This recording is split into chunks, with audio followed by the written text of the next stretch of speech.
Shalom à tous. Alors bienvenue pour ce nouvel épisode de la série d'enseignements sur l'Apocalypse et la fin des temps. Précédemment, nous avions montré pourquoi il y aura probablement une guerre nucléaire artificielle au sceau numéro 6.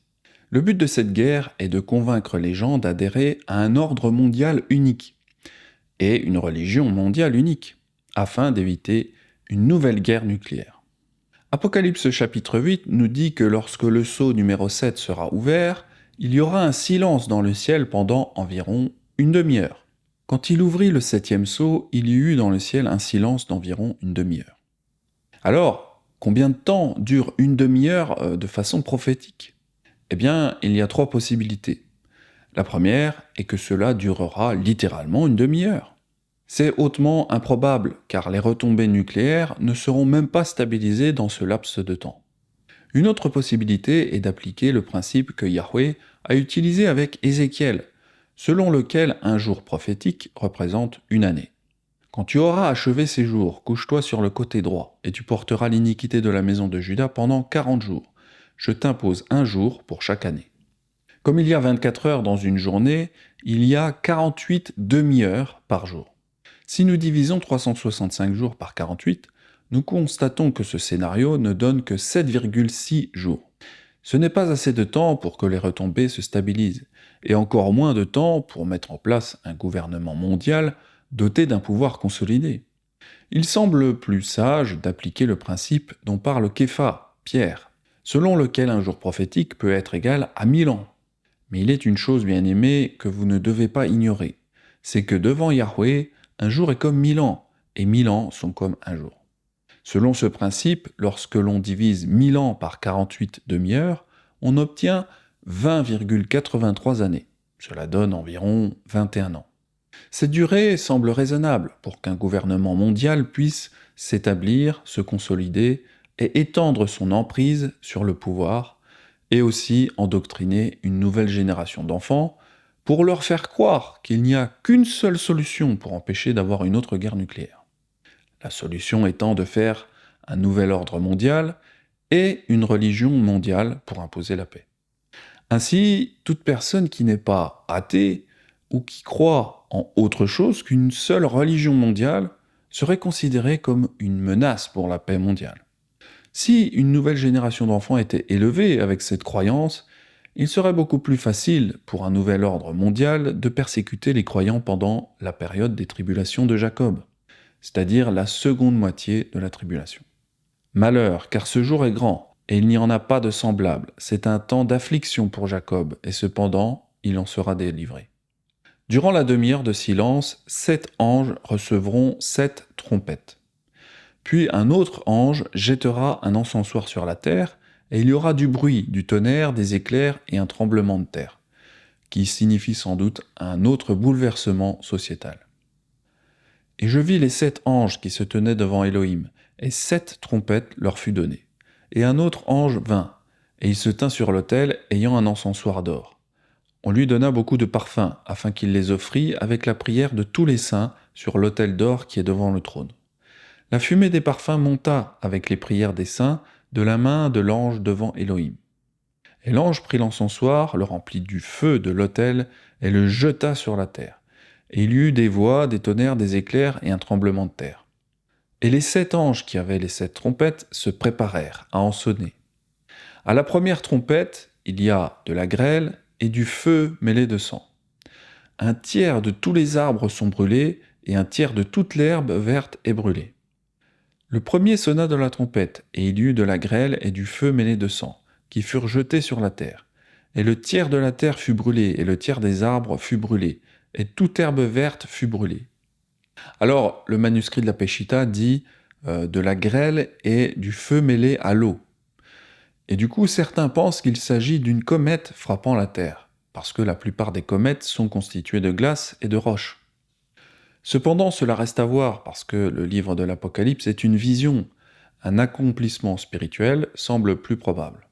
Nous devons également réaliser que le cadre de référence dans les Écritures n'est généralement pas le monde entier, mais plutôt le Moyen-Orient. Ainsi, lorsque l'Écriture dit qu'un tiers des arbres ont été brûlés, cela peut faire référence à tous les arbres de la planète Terre, ou bien il peut s'agir d'un événement qui ne touche que le Moyen-Orient, et en particulier la terre d'Israël. À la deuxième trompette, quelque chose comme une grande montagne brûlante de feu est jetée dans la mer. Le second ange sonna de la trompette, et quelque chose comme une grande montagne embrasée par le feu fut jeté dans la mer, et le tiers de la mer devint du sang. Et le tiers des créatures qui étaient dans la mer et qui avaient vie mourut, et le tiers des navires périt. Le cadre de référence étant le Moyen-Orient, certains pensent que cet objectif sera atteint par l'impact d'une comète ou d'une météorite en Méditerranée. Bien que cela soit possible, l'Apocalypse est mieux comprise au niveau symbolique. Par conséquent, regardons le psaume 46 qui compare les montagnes à des royaumes, c'est-à-dire des gouvernements.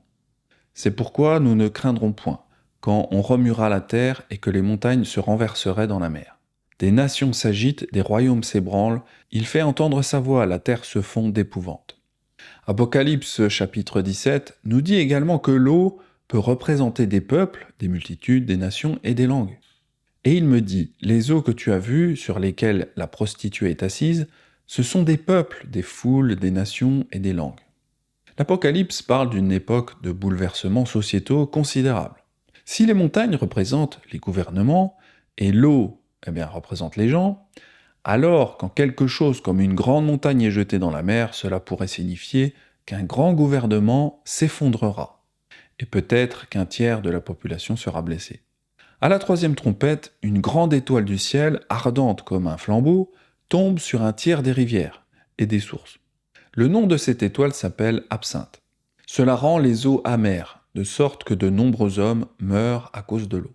Le troisième ange sonna de la trompette, et il tomba du ciel une grande étoile ardente, comme un flambeau, et elle tomba sur le tiers des fleuves et sur les sources des eaux. Le nom de cette étoile est Absinthe, et le tiers des eaux fut changé en absinthe, et beaucoup d'hommes moururent par les eaux, parce qu'elles étaient devenues amères.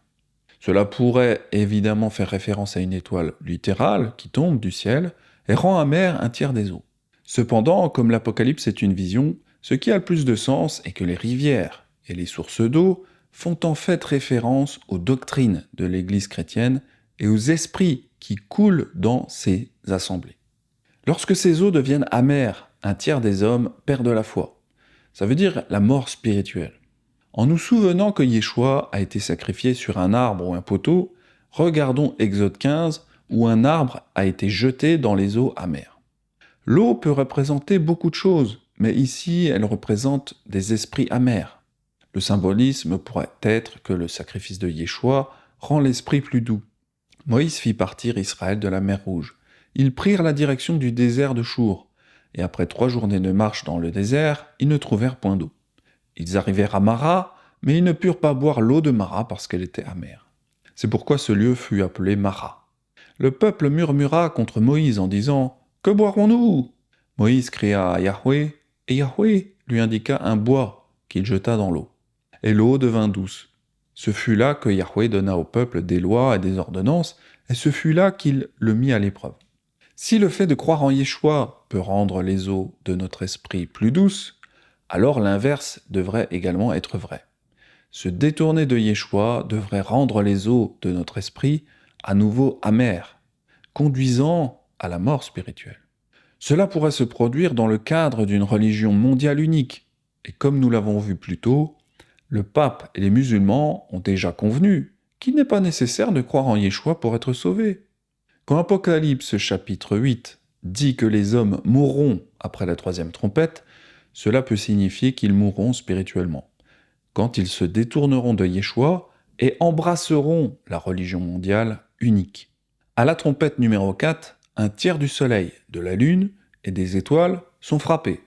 Le quatrième ange sonna de la trompette, et le tiers du soleil fut frappé, et le tiers de la lune et le tiers des étoiles, afin que le tiers en fût obscurci, et que le jour perdît un tiers de sa clarté, et la nuit de même.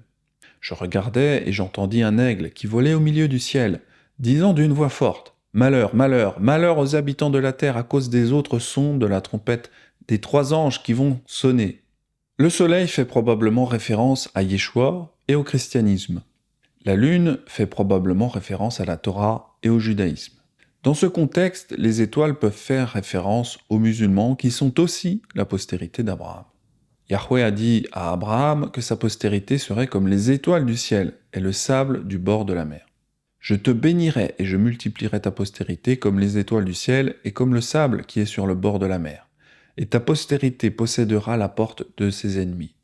Lorsqu'un tiers des étoiles s'assombrit, cela peut faire référence à un moment où un tiers de la postérité d'Abraham, c'est-à-dire chrétiens, juifs et musulmans, eh bien, tous ces gens-là vont perdre la foi en leur Créateur. Parce que les choses se sont déroulées différemment de ce à quoi ils s'attendaient.